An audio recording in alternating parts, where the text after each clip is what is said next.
needles for looking at other women. In November of 2023, 44-year-old Sandra Jimenez got into an argument with her boyfriend of 8 years. According to reports, they constantly fought because Sandra believed that he was always looking at other women. Their relationship had reportedly become extremely toxic over time because of Sandra's jealousy. That day, her boyfriend was lying on the couch when suddenly Sandra jumped on top of him and stabbed him in the right eyelid with 2 rabies needles. And these 2 rabies needles were meant for their dogs to vaccinate them against rabies. After realizing what she had just done, Sandra fled the scene while her boyfriend called 911 for help. He was rushed to a hospital in Miami where he gave police a description of Sandra and her vehicle. Police later found Sandra asleep in her car and took her into custody. Sandra claimed that her boyfriend's injuries were self-inflicted and she pled not guilty. During bond court, a judge found probable cause, ordered Sandra to stay away from her boyfriend, and set her bond at $7,500 with house arrest. Do you notice anything unusual about this photo? Because I'll be honest, I didn't at first. It was March 27 in Riviera Beach, Florida. Such a beautiful place to live, especially for a young newly married couple. Ashley Ballius was a stunning 31-year-old. She was intelligent, she was kind, and super close to her twin sister, Amanda. And the family were absolutely over the moon when she met this guy called Dwight Luton. It felt like she'd met her soulmate, and the family couldn't have been happier. They welcomed him in with open arms. Pretty soon, the pair were head over heels and getting married. Ashley was ride or die for Dwight, quite literally. She took him through some of the worst times of his life. She supported this man after he had like a horrific car accident and when he lost his mum as well. She was right by his side, making him feel better, comforting him. After their big day, Dwight posted this picture on social media with the caption, "The day I married my best friend." But appearances can be deceiving, as we know. On March the 7th, a frantic call came into police. Dwight was out of breath, and on the other end of the line, he said, "My wife's had an accident. I need an ambulance right now. She's injured." Paramedics raced over there and couldn't quite believe what they saw. A car in the driveway, and Ashley slumped inside. She had a gunshot wound to the right side of her head, and it's like, how is this an accident? Dwight was kind of lingering around, telling the staff that she'd shot herself while removing a gun from her handbag. And it doesn't take a genius to be like, pardon? She was raced to hospital, but tragically she did not make it. And this may be the most ridiculously badly thought through murder I think I've ever heard of. Because police went over there and they were like, "We're so sorry for your loss, Dwight. Do you mind if we just look at the CCTV camera that's pointing directly at your driveway?" And he was like, "What CCTV camera?" The recording literally showed that man getting out of his car with his wife still inside, grabbing a backpack, pulling out a weapon, and literally shooting her in the head. Even after the gun was fired, he didn't immediately get into acting mode just in case any neighbors saw. He casually wiped down the dashboard of the car, popped inside to get changed, came back out, had a little bit of a breather, and then rang the emergency services. It was the most bizarre thing that the police had honestly ever seen. Did he really think that he was going to get away with this? And his criminal record looked absolutely awful too, because guess what he was arrested for just 6 months before the wedding? Beating Ashley up when he was drunk. A real POS. He was given just 40 years in prison for the murder of this amazing woman, the woman that would do absolutely anything for him, and he gave zero explanation, which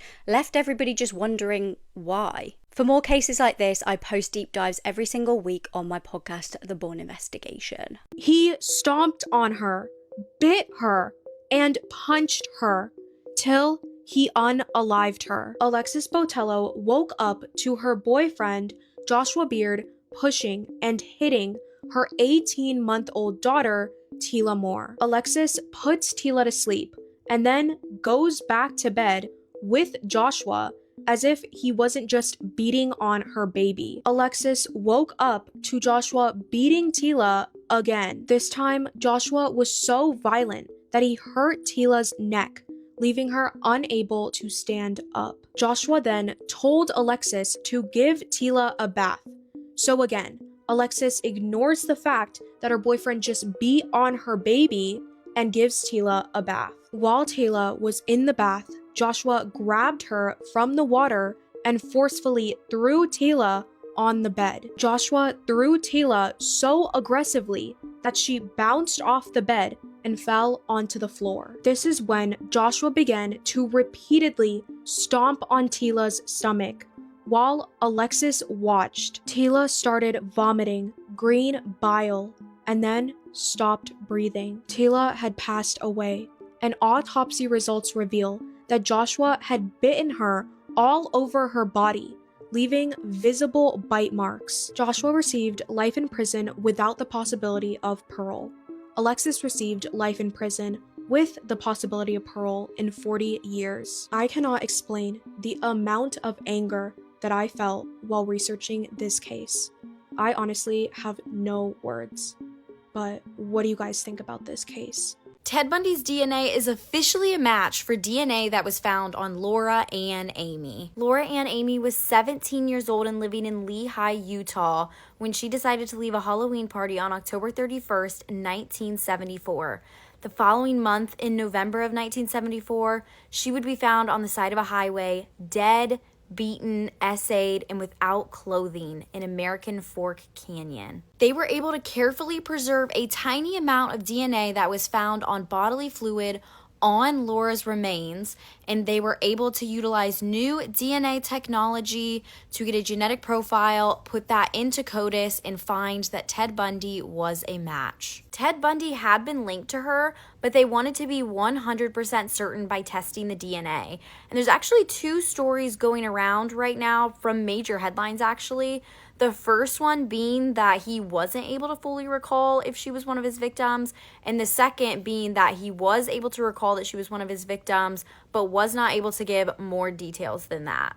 I am so happy for Laura's family that they finally have even a little bit of closure. Her sister was quoted as saying, "I know that she would be really happy to know that her case has been closed, and to know that Ted Bundy is likely gnashing his teeth in hell is really, I don't know, I hate to think of people doing that, but with him and a few others in the world, that's what they deserve." This father almost killed his only son because he thought that his son was going to grow up to become a serial killer. Well, his son did grow up to become a killer and ended up on death row. Aaron Faust was Robert's only child. Unfortunately, shortly after Aaron was born, his mother really struggled with motherhood and left her husband and her son. So Robert was a single father. Aaron, for the most part, seemed like a normal kid until he turned around 6 years old. One day, Robert went to wake up his son for school, but he wasn't there. He was outside sitting in the doghouse in his pajamas in the dead of winter. And Robert said his son Aaron was in like a trance-like state. And Aaron had no explanation why he did this, and it just kept happening over and over again for the next week or so. And Robert actually had the thought cross his mind that his son was possessed by a demon because his behavior was so strange. A few weeks later, 6-year-old Aaron got up out of his bed in the middle of the night. Still in his PJs, he walked miles all by himself and was later found sitting on a stranger's front porch, still in a trance-like state with no explanation why he did that. And then one day, while he was over at his babysitter's house, the babysitter found Aaron, who was probably around 7, 8 years old, strangling her cat with his bare hands. And her cat only survived because she caught Aaron in time. And again, Aaron had no explanation why he did that to his babysitter's cat other than that he wanted to. During the entire time that Aaron was in school, he was always very disruptive, getting in trouble, and he was also very violent. It became a routine for Robert to go to his son's school at least once a week to hear about all the terrible things his son did. Robert really loved his son and really wanted to get his son help because he knew something was wrong. Robert brought his son Aaron to 3 separate psychiatrists that all told him the exact same thing, that his son's behavior was normal for a boy his age and eventually he would grow out of it. But Robert knew that something was seriously, seriously wrong. He tried to get his young son help over and over and over again, but nothing would ever change, nothing would ever get better. If anything, it just got worse. And then one day, in a complete act of desperation, Robert actually considered killing his own son Aaron because he had a vision of his son growing up to become a serial killer. but Robert just couldn't go through with it. When you look at Aaron Faust, he looks like a normal, nice kid. But as a teenager, Aaron's behavior just got worse and worse. At 14 years old, Aaron was arrested for the first time trying to steal a car. After that, he was caught bringing a knife to school. At 18 years old, a cop tried to pull Aaron over for speeding, but Aaron decided to escalate the situation and actually started a high-speed chase with the police. This landed him 3 months in jail. And in jail, Aaron Faust was diagnosed as an antisocial sociopath. He was given medicine that he refused to take. As an adult, now out of his father's home, it seemed like Aaron was doing better for a little bit. He had a stable job, a long-term girlfriend, he had his own apartment. But one day, Aaron got in a really big fight with his girlfriend and actually pulled a weapon on her. Aaron was arrested a few more times, one time for having a weapon on him that he was not allowed to have, and then he was arrested for punching his friend's girlfriend in the face and then beating up the guy that tried to stop Aaron from punching this girl in the face. He was released from jail on May 16th, 1997, and 2 days later, he killed someone. On that day, May 18th, Aaron and his friend Jamal Brown went over to another one of Aaron's friends' houses. This guy was named David Ward. Aaron and Jamal went over to David's house because Aaron was mad at David for not bailing him out of jail, and he also wanted money that Aaron claims that David owed him. When David refused to give Aaron money, Aaron bound David's arms and legs and then strangled his friend David to death with his bare hands. He also tried to step on his neck to break his neck. And while all of this was going on, Jamal was robbing David's home. Aaron and Jamal were arrested 2 days later after they were caught using David's credit card. And Aaron was actually arrested on his father Robert's 48th birthday. And Robert was absolutely devastated that his biggest fear had actually come true, that he actually raised a sociopathic killer. Aaron Faust never tried to claim his innocence or tried to get out of what he did. For robbery, Jamal Brown was sentenced to 20 years in jail. For murder, Aaron Faust was sentenced to death. Aaron said that he did not care that he killed his friend. He said that it was just something to do and he had no remorse. Typically in the United States, it takes decades for someone sentenced to death row to actually be executed, but Aaron said he wanted to be executed right away just to get it over with. I've actually never heard about this in a true crime case before, but Aaron's execution date was set less than a year after he was convicted. The day before Aaron's execution, his father Robert came to see him for the last time. And in this conversation, Aaron told his father Robert that David was not the first person he ever killed. And he actually did not know how many people he killed because he didn't care. He didn't care if these people lived or died. But Aaron did tell his father that his father did do his best. And the last thing that the two men said to each other was that they loved each other. Aaron Faust was executed on April 28th, 1999 at only 26 years old. I am so interested to hear all your thoughts, theories, and opinions on this case. Do you think that Aaron Faust was just a bad seed, that he was born evil, and that he was destined for death row? Let me know all your thoughts in the comments, but while you're there, please always remember to be respectful, and while you're in the comments, please let me know what case you want to see me cover next. Thank you to everyone that suggested that we cover this case today, and I will see you guys all next time in my next video. Please be a good person to your fellow person, and happy Friday. She poisoned her husband, then tried to pretend she wasn't responsible for his death. She almost got away with it, but she wrote a children's book about navigating grief, and months later, she was arrested and charged with murder. A jury convicted her, and now she will be spending the rest of her life in prison. This is Corey Richins, and she has officially been sentenced to life without parole. 36-year-old mother of three Corey Richins was sentenced today, a month after she was convicted by a jury for the murder of her husband, Eric. Today would have been Eric's 44th birthday. She was convicted of his murder along with attempted murder, 2 counts of falsifying insurance claims, and 1 count of forgery. The judge sentenced her today to life in prison without the possibility of parole. He said with his decision, a person convicted of those things is simply too dangerous to ever be free. During the sentencing hearing, Richins gave a very long statement maintaining her innocence, saying she will appeal her conviction, and sending a message to her sons. During her statement, she called Eric's death an unforeseen tragedy. Speaking to her children, she said she would use any opportunity to talk to them, quote, even if that means sharing it publicly to the world, restrained in my jail clothes in one of the most horrible situations possible. She said, "I don't care, and I'm not embarrassed or ashamed by any of it." She expressed that she wished to be in her children's lives, to send them letters, to call, to visit, but that their caretakers, their aunt and uncle, prohibited her from doing so. But she said, quote, "You're my reason for living." She told them that she fell in love with someone who wasn't their dad, and that their dad fell in love with someone who wasn't her. She said that they both did things behind each other's backs, but advised her children against keeping secrets. She got emotional during her statement, talking to her sons, telling them to be like their dad. And she told her children that it is her job to protect them and that she is sorry that 8 people in a jury had the right to determine their future in less than 3 hours. She said that her boys lost both parents, one by an unforeseen tragedy and one by injustice. She maintained her innocence, saying, quote, "As much as you've been influenced into thinking that your dad was murdered, that I took your dad from you, that is completely wrong and an absolute lie." Statements from her children were read in which they expressed that they wanted their mother to be in prison for life and that they felt safer with her in prison. There's no doubt she will be appealing her conviction and sentence, but for now, she is in prison for the rest of her life. It never fails that when I'm scrolling at night, just trying to think happy thoughts and not be scared, I come across a video like this. Must have been out of her head.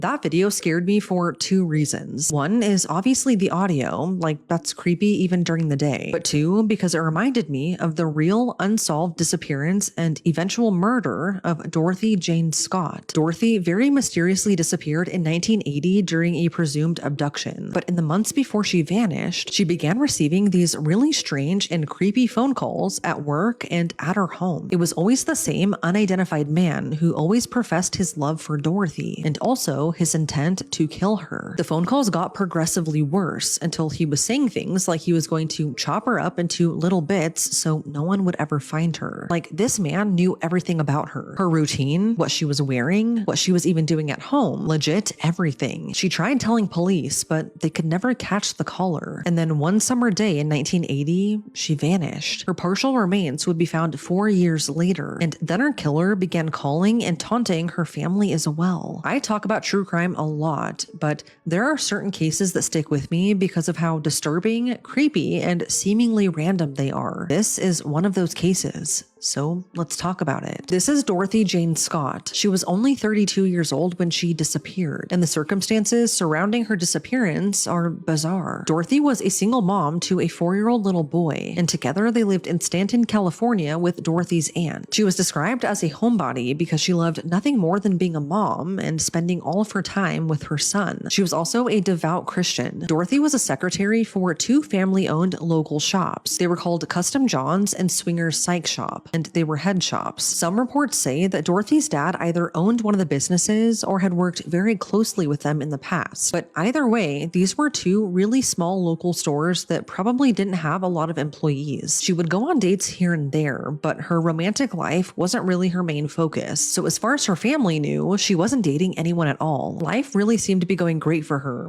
That is until January of 1980. This is when Dorothy started receiving a ton of really strange and creepy phone calls at work and at home. They were always from the same unidentified man, and he really professed his love for Dorothy. She said that she could half recognize his voice, but she couldn't quite put her finger on who it was with 100% certainty. But these calls would continue to get worse and way more alarming. This man would start to tell Dorothy that he planned to kill her, even going so far as to say that he was going to catch her and cut her up into bits so no one would ever find her. On one occasion, the man called Dorothy at work and told her to come outside because he had something for her. And when she did, she found a single dead rose on the windshield of her car. Once the calls started coming through to her home where she lived with her little boy, she actually told the police, but the man never stayed on the line long enough to be able to trace the calls, so authorities could never find who this man was. Dorothy started to get so scared that she seriously considered buying a handgun for protection. And just 1 week before her disappearance, she started taking karate classes just for that extra layer of protection. Little did she know that whoever was watching and stalking her had had already planned her fate. This brings us to May 28th, 1980. That evening, Dorothy went back to work for a mandatory meeting with all the employees. As the meeting went on, she noticed one of her coworkers named Conrad looking really sick. Like, he was super pale, he looked like he was about to pass out, and he had this big red mark or rash on his arm. Dorothy asked if he was okay, but he clearly wasn't. So she and another one of their coworkers named Pam all piled into Dorothy's car. They left the meeting early and took Conrad to the emergency room at UC Irvine Medical Center. Not knowing how long that was going to take though, on the way to the hospital, Dorothy stopped at her parents' house to check on her son and make sure he was okay. And while she was there, she changed the scarf that she was wearing from a black one to a red one. Keep that detail in mind because it plays a big part in the story later on. So once they were all at the hospital, Dorothy and Pam waited together in the waiting room while Conrad went back to be seen. Turns out he'd been bitten by a black widow and needed treatment ASAP. They were there for a couple of hours, and at 11 p.m., Conrad was finally discharged with a prescription. Since Dorothy took them all to the hospital, the plan was for her to take them back to the office to get their own cars. And with Conrad still not feeling well, she didn't want him or Pam to have to walk to the car in the parking lot. So she told them to stay put while she went to go pull the car to the front for them. She used the bathroom super quickly before heading out to the parking lot. And while they waited for her, Conrad filled his prescription. Once that was done, they realized that Dorothy still wasn't up front yet. So they walked out to the parking lot. And this is when her car suddenly came speeding towards them. The headlights and high beams were on, and she was going so fast and directly at them that they got blinded and couldn't see who was actually in the car or who was driving. They initially assumed that it was Dorothy who was driving because it was her 1973 Toyota station wagon. So they started waving their arms at the car to try and get her attention. But the car sped up even faster, sped past them, and then took a sharp right turn out of the hospital parking lot. At this point, so many things were going through their head. Maybe she didn't see them. Maybe there was an emergency with her son and she had to leave ASAP. They didn't know. But after a few hours of not hearing from her or being able to get a hold of her, they knew something was terribly wrong. So they reported her missing to the police. Authorities did a quick search, but they found nothing. It was like Dorothy vanished into thin air. But at around 4:30 the next morning, they made a grim discovery. About 10 miles away from the hospital in a dark alley, they found Dorothy's car and it was set on fire. Dorothy was not inside, and whoever took her was also long gone. In the days that followed, everyone who knew Dorothy told the police about her stalker, about the guy who wouldn't stop threatening her over the phone, and how nobody knew who he was. Unfortunately, there wasn't much they could do unless this person were to call again. And what's really disturbing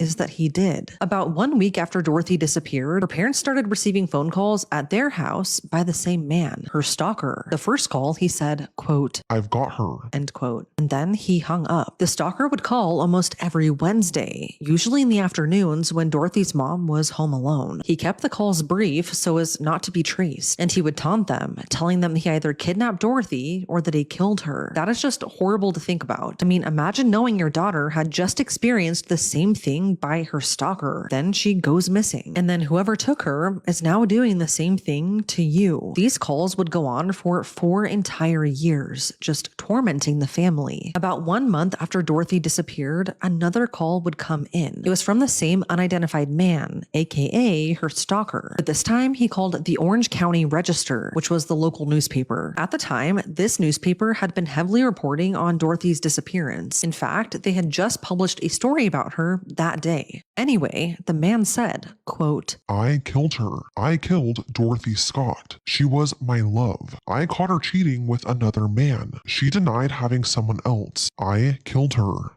End quote. But what was super odd is that this man somehow knew information that was never made public, at least not yet. For example, he somehow knew Conrad, Dorothy's coworker, had been bitten by a black widow the night she disappeared. And he also knew that Dorothy had changed her scarf from a black one to a red one before going to the hospital that night. The man also went on to say that Dorothy called him from the hospital before going into the parking lot. But Pam denied this. She was adamant that Dorothy never called anyone. She was right by her side the entire time Conrad was being treated, except for that one time she briefly went to the bathroom courtroom. So Pam was 100% sure that the man was lying about this. But police believed that whoever this man was the same person who had been calling Dorothy before she disappeared, and was also the same man who had then been calling to taunt her family. Furthermore, authorities believed that this was the man who killed her. In April 1984, the Scott family was still receiving calls from this stalker. Police even installed a voice recorder at their house, but whoever this man was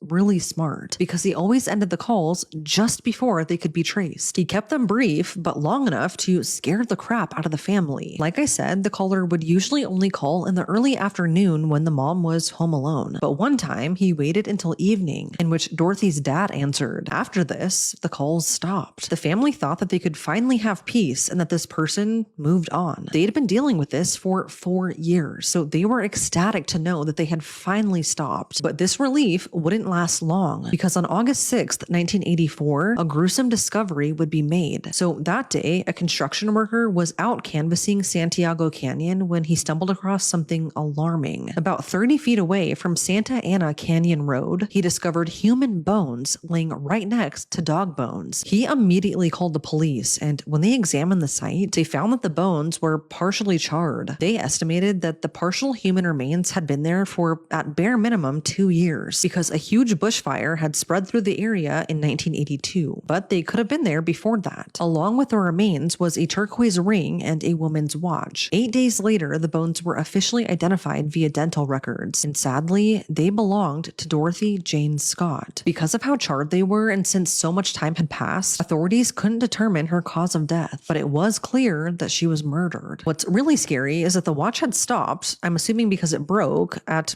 a very specific time and date. It stopped at 12:30 a.m. on May 29th, 1980, literally just an hour after Dorothy was last seen by her coworkers. After Dorothy's remains were found, her family once again began receiving phone calls from her stalker. Although we don't know what exactly happened to Dorothy, we do know that she was a victim of foul play, and there is one major theory in her case. A lot of people suspect that her stalker/killer was someone that she worked with, or at the very least, someone who was at the work meeting the night she disappeared. Whoever it was knew so much information about her, down to her work schedule and routine. They somehow knew that Conrad had been bitten by a spider, and if you think about it, if it was one of her coworkers, it would have been super easy to keep tabs on her if they worked close with her. The killer also knew that she changed scarves that night, so this has led many people to think that he was even hiding in her car once they all went into the hospital. If she worked with her stalker, that could be why she half recognized his voice, but she could never put a finger on who it was. Some would argue that if it was a close coworker, then she would for sure know who it was based on the voice. But who's to say that it wasn't a janitor for the building, or a maintenance person, someone who definitely worked in the building, someone who knew her, but maybe their paths never directly crossed. Another branch to this theory, mainly from locals who knew Dorothy, they say that her stalker could have been a coworker's brother. I want to make it super clear that what I'm about to say is all from secondary sources and not from police files. Like, this is just speculation about what those close to the case have thought. But it's been reported that one of Dorothy's coworkers was Rosemary Butler. At the time this case took place, she was just another ordinary person. But Rosemary went on to become a celebrity, and she joined the band Bertha, so she was really well known. But one theory is that her brother, Mike Butler, could be responsible for Dorothy's abduction and murder, and that he was the one who stalked her. Mike allegedly had an infatuation with Dorothy, and he even told the police that he wanted to marry her. Some people say that Mike was a little bit creepy, while others say that he went into the military service only to come back changed. He was then a loner and a recluse. And although he had no criminal record or history of inappropriate behavior with women, some reports say that he liked Dorothy just a little too much. It was also mentioned that Mike was possibly a vendor or some sort of delivery man to the building, so he knew who Dorothy was and would know her schedule. This information mainly comes from true crime blogs and discussions, but also from interviews with Dorothy's son once he became an adult. But according to them, Mike possibly lived in the nearby Santiago Canyon, which, if you remember, is where Dorothy's body would eventually be found. Some people think that only someone familiar with those remote roads would have known to dispose of a body there. And if he did in fact live in the area, that could point to him possibly being involved. Like I said, this information is all from secondary sources, and police have never officially named him as a suspect or a person of interest. But this is still really weird. Mike has since passed away, so I feel like it's going to be really hard to connect him to this case unless there is still physical evidence somewhere linking him to her murder. All I know is that she started receiving phone calls from a man who was stalking her, and then she disappeared and was killed. So when I see videos like this about an unknown caller who won't stop calling you, it just really creeps me out because this stuff really does happen in real life. It's disturbing, but it's now been 46 years, and whatever happened to Dorothy that night and whoever was calling her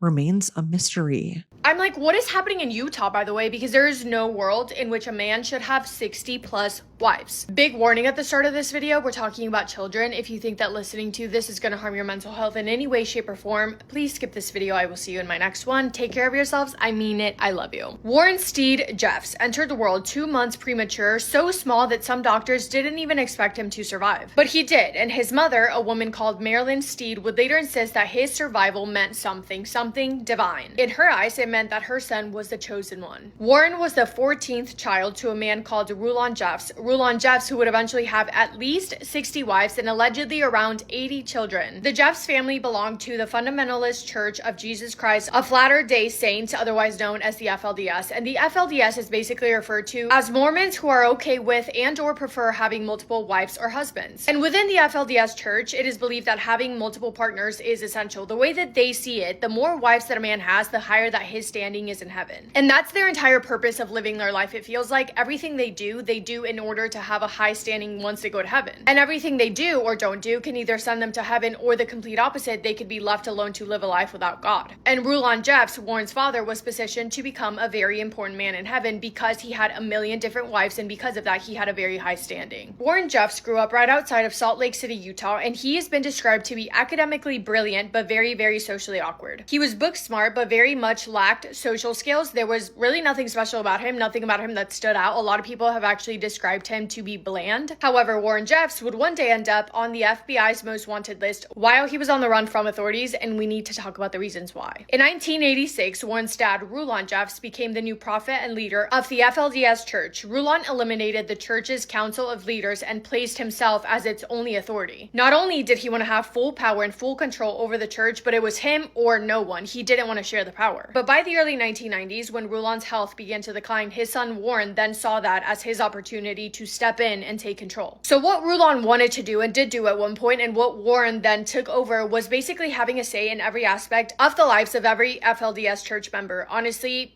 just having full control over everything they did. The FLDS members looked up to him, respected him, trusted him as their leader, and he dictated everything about them and how they lived their lives, including how they dressed, where they lived, who they spoke to, who they married. I mean, it sounds so extreme, but it literally was. And then in September of 2002, Rulon Jeffs passed away at the age of 92. At the time, he is believed to have had 65 wives and up to 80 children. At his funeral, Warren spoke about his father, said a few words, and then he took over everything. He wasted no time. Warren became, quote, president and prophet, seer and revelator, end quote. He was the supreme leader of approximately 12,000 FLDS members. And within the first week of him having control, he married all but 2 of his father's wives, some of them whom were once upon a time his stepmothers. And again, real quick, just to further explain how important the role of being a leader is within the FLDS church. From birth, FLDS members are taught who they are, where they fit into society, how to behave, how to talk, who to talk to, what to wear, what to do. Every choice in their life is made by someone else, their leader. And correct me if I'm wrong, but it sounds like their leader is seen as God, or at the very least as someone who has direct access to God. And if you follow everything that he says, if you follow all the rules and you stay in order, then you too will go to heaven and possibly be able to become a God yourself. I'm pretty sure that's correct, but please let me know if I'm wrong. And FLDS members are taught that their community is the one and only one protected by God, because eventually the world comes to an end, but FLDS members would survive because they would be saved. But if you go against anything at all, not only are you not going to heaven, but you are eternally damned and you will be destroyed, and that is the worst thing that can happen to you. So, in 2002, the year that Rulon passed and Warren Jeffs gained full control, was also the year in which the Olympics were going to be held. The 2002 Winter Olympics would be held in Salt Lake City, Utah, and according to Warren, they would bring destruction to the area. So he told all of the FLDS members that they had to leave Salt Lake Valley immediately and everyone had to relocate to Short Creek. Short Creek is a nickname for two small towns that cross the Utah and Arizona border, so they're basically one community split apart by state lines. Think of it as one town that happens to be on two states at once. And when the FLDS members did as they were told and they moved to Short Creek, that community ended up essentially being the headquarters and the heart of the FLDS churches for decades. And having all of them in one place was amazing for Warren. It was best case scenario because it consolidated his control. It made it easier for him to monitor and control members once they were all living together or right by each other in one isolated community. So they all moved, but then the world did not end and all of the members were like, what happened? And Warren was like, guys, relax. You guys are lucky because God gave us more time, but soon the end will come. And they all believed him. So like I said, Warren had full control over the FLDS members and he began making moves. Some of the things that he did included banning activities such as swimming, listening to music, and watching TV. They really weren't allowed to do anything, to be honest with you, other than pray or listen to Warren's sermons. He decided that every single book had to be approved to be within FLDS beliefs, and if the books were not, then those two would be banned from the libraries. Kids were not allowed to play with any toys. Families were forbidden from owning any pets. Women were also ordered to quote-unquote keep sweet, and keeping sweet, in his own words, meant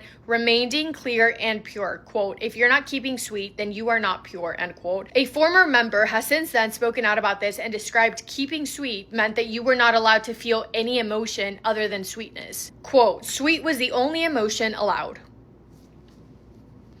He controlled what food they ate, what time they ate. He allowed no contact with the outside world. And most importantly, Warren Jeffs managed any and every marriage within the community. He decided who got married, he assigned wives to the men, and a fundamental point that he liked to follow was that all men must have at least 3 wives in order to reach the highest level of salvation. He alone also decided who he got to marry, and according to former church members, Warren would eventually marry 78 wives, many of them teenagers, some as young as 12. Young girls had no say in who they got to marry, and many were married off to men that were decades older than them. Fathers who gave Warren their young daughters as quote-unquote spiritual wives were then rewarded with young brides of their own. And the role of women in the community was solely to produce more children, to grow the community for Warren Jeffs to then have control over more people. And if anyone disobeyed, Warren Jeffs would reassign their current wives and children to other men. Families were destroyed by the snap of his finger. In November of 2003, an FLDS member by the name of David Allred purchased 1,700 acres of land in El Dorado, Texas. It was bought to be a hunting retreat, I guess, but Warren Jeffs, of course, had different plans. He called it R17, code for Refuge 17, and his followers would get to know that place as YFZ Ranch. Warren himself, along with a lot of his followers, then moved to said ranch. And sooner than later, the FLDS members began building things on this ranch: log cabin homes, a waste treatment facility, a temple for them to pray in. Warren Jeffs built himself a 29,000 square foot house just for himself, but the most disturbing of it all was that temple. Inside of said temple was a vault stored at the end of a secret passageway, and it was what was kept in that vault that would eventually bring Warren Jeffs down. Being invited to the ranch, by the way, was considered to be a great honor, even if it meant having to leave your entire family behind. Warren told his followers that if they were not called to Texas, they, quote, were going to be destroyed with the wicked that year, end quote. But not all FLDS members knew what was going on at that ranch. A lot of them had no idea that Warren Jeffs was using that temple to SA children. It was around 2004 when Warren Jeffs began losing control because people, specifically young men, began to leave the group. Warren purposefully, I think, treated young men differently. I would say reason being because young women would rather be with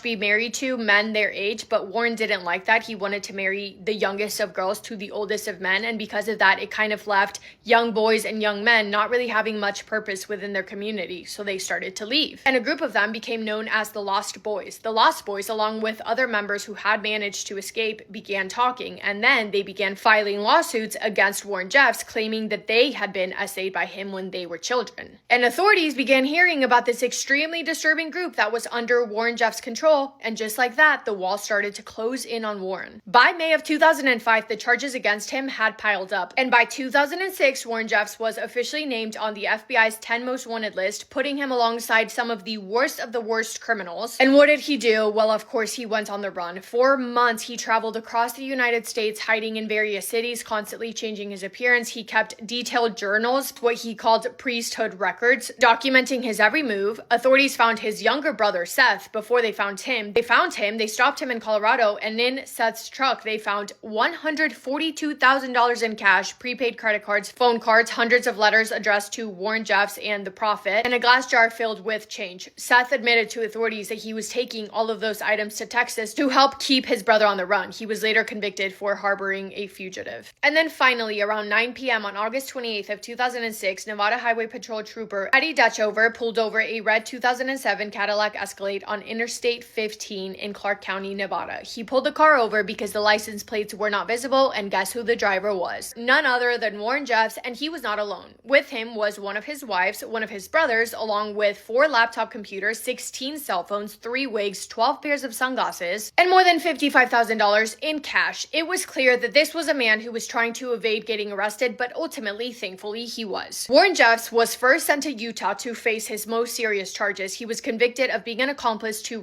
because he had arranged a marriage between a 14-year-old girl and an older man. However, the Utah Supreme Court later overturned his conviction because of problems with how the jury was instructed. Arizona wanted to try him for very similar crimes, but in 2010, prosecutors dropped all of the Arizona charges. The victims didn't want to testify anymore, and since he had already spent close to 2 years in jail awaiting trial, they decided that it wasn't necessary to pursue the case, especially since he was also facing charges in Texas. His final trial took place in Texas in 2011. At that trial, prosecutors presented extremely strong evidence. I will give you some examples. Brace yourselves. There was DNA evidence proving that he fathered a child with a 15-year-old girl. There was an audio recording of him SAing a 12-year-old girl and recordings of him giving instructions to young wives on how to please him. On August 9th of 2011, a jury found him guilty on 2 counts of SA of a child that he was sentenced to life plus 20 years. He is currently, what's that math? 69, 70 years old, and he is still in prison in Texas. He's never going to be released, I can tell you that much. Now let's talk about what authorities found when they raided that ranch in Texas, because what they found shocked the nation, to say the least. 437 children were removed from the property and placed in temporary shelters and foster care. That number later increased to 468 when some mothers were found to be under the age of 18 years old. And that in itself became the largest child custody case in United States history. The Texas Department of Family and Protective Services ruled that at least 263 children had been subjected to neglect, and out of the adults, at least 124 were deemed to also be perpetrators. They found a ton of Warren Jeffs' journals. These are some quotes from that. Quote, "Things are happening so quickly. There is an even younger girl that the Lord wants me to take," end quote. Another one. Quote, "Though 12 years old, she has advanced quickly and she is being prepared to be a strength in the heavenly sessions," end quote. And another one. Quote, "She experienced a heavenly session with us and obtained a greater testimony," end quote. One last one actually. Quote, "If the world knew what I was doing, they would hang me from the highest tree," end quote. Next, there were his audio recordings that were also later played in court. This is only one quote from that. Quote, "The Lord has intended that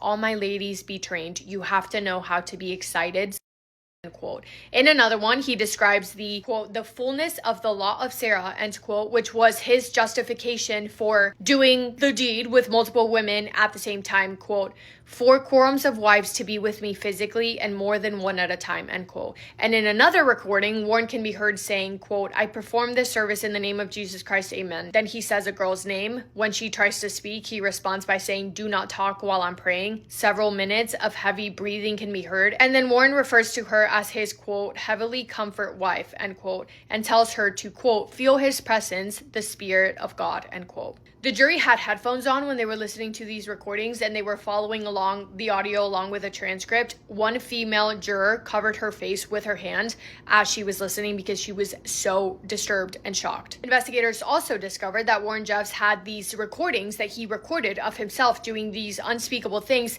distributed to other FLDS members so that his followers could learn from them. And I know that that was a lot, but if you think that Warren Jeff's story is over, I hate to tell you that you would be wrong, because despite his conviction, thousands of FLDS members still follow him. They believe his prophecy. They continue to fight for his release from prison, and he is still controlling so many people's lives from prison, making phone calls and whatever he's doing in there. I don't even know. Many members have left the church completely. I want to say one source said about a third of them have left from being in his control, but still thousands of them remain loyal to him, even though he's literally in prison.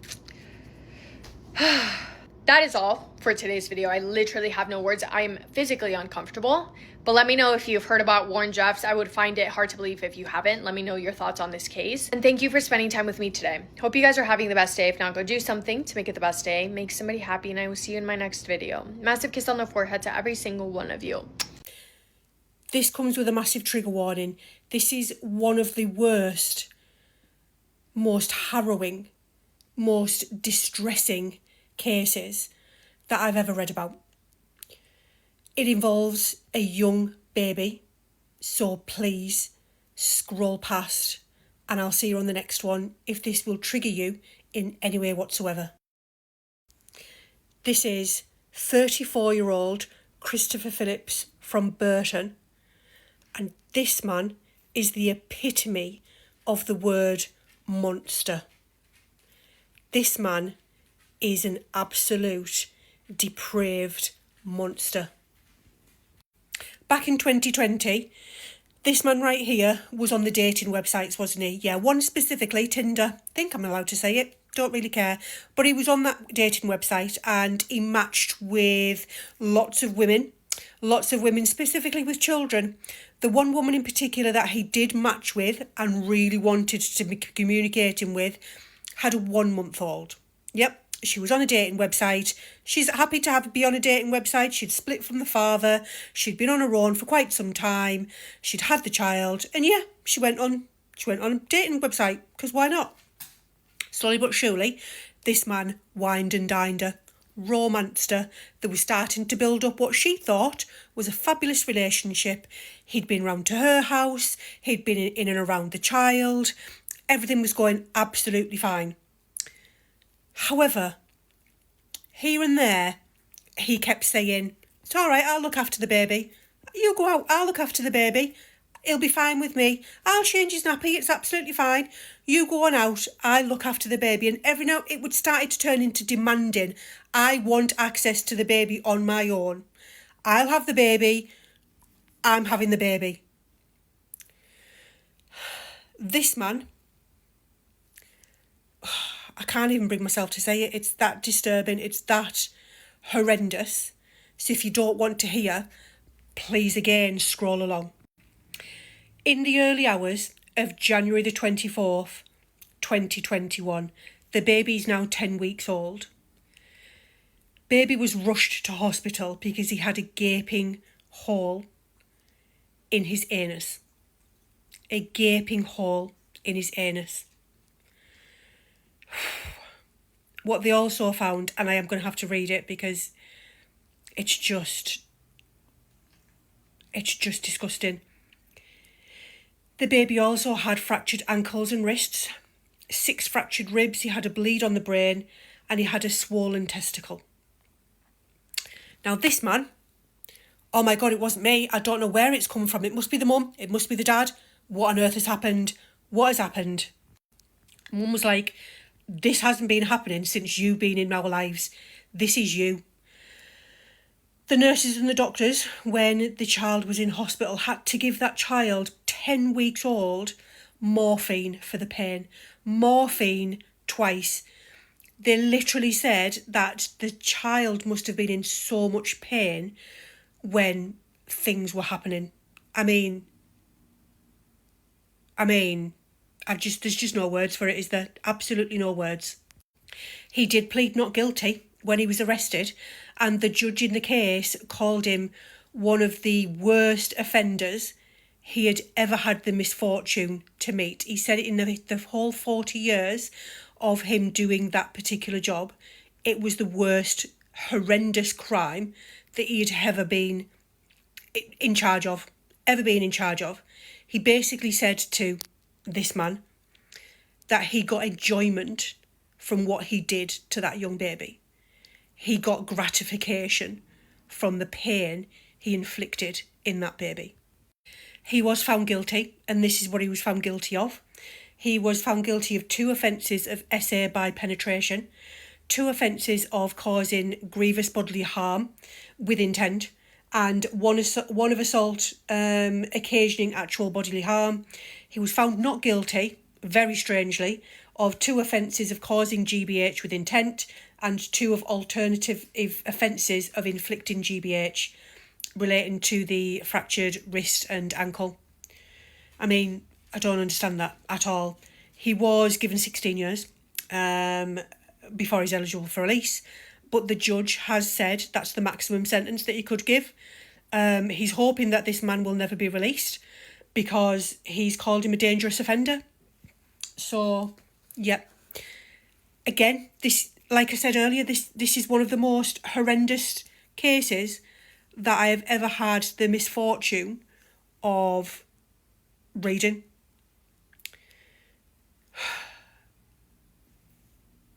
It's just so disturbing and upsetting that anybody could get any form of enjoyment from what he did.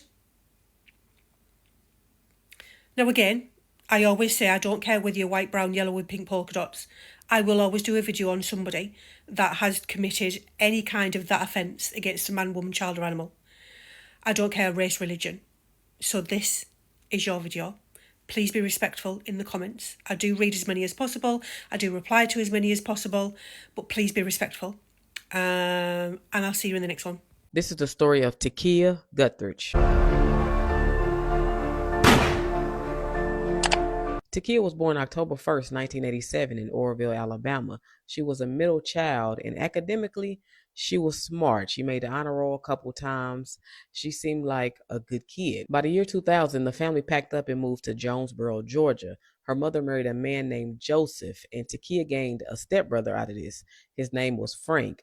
The family lived a pretty normal life in Georgia until 2009. Takia, who is now 22 years old, got arrested for theft and stolen property. Her mother quickly paid her $550 bond, but just 2 years after that, on April 10th, 2011, she was arrested again. She was back in her hometown living with her boyfriend when she was charged with domestic violence, criminal mischief, attempted arson, and resisting arrest. Her bond was set at $12,000, and Takia sat in jail until that bond was made. In 2012, after her relationship didn't work out, Takia didn't have nowhere to stay, so she decided to go back to Georgia to live with her mother, 44-year-old Deloise Adul. And as soon as Takia moved in, her mother wanted her to move out.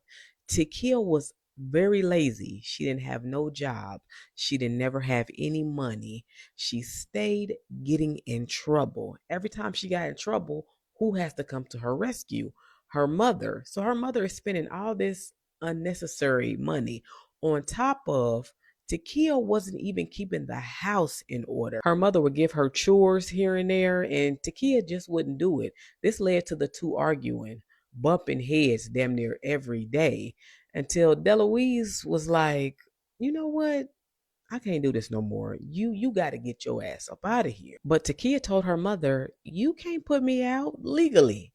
You can't put me out. Now, I don't know what the legal term is. I've heard that if you get mail there, you live there.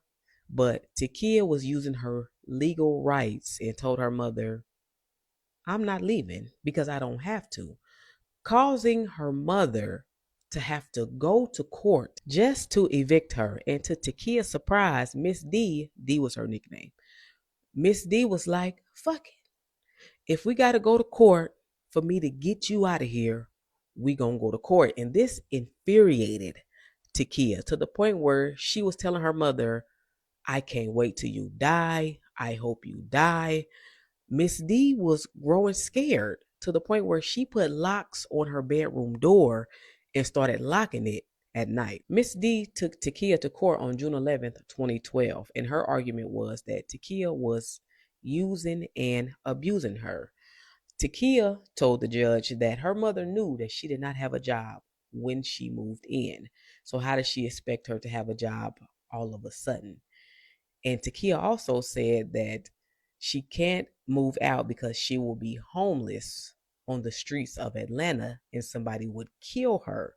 And if they killed her, bring her body back to her mother because it will be her fault.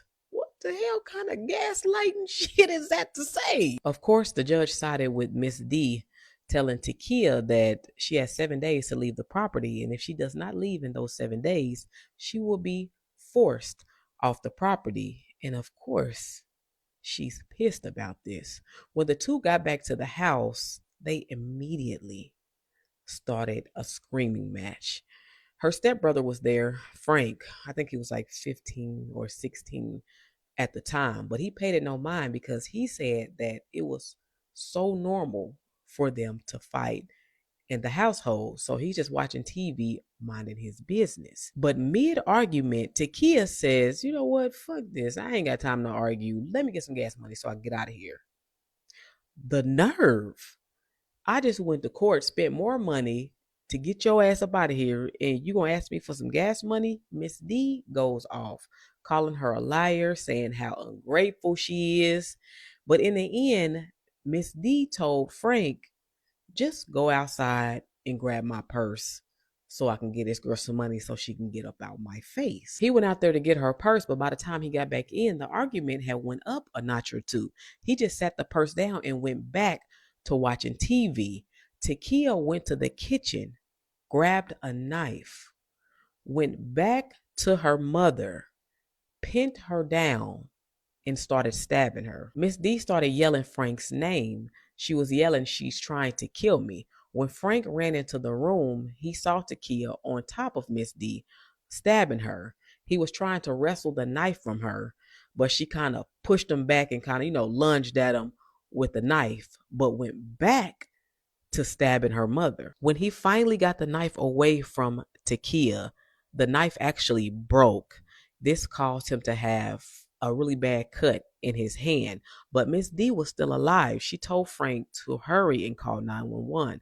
Frank runs out the house to a neighbor's house.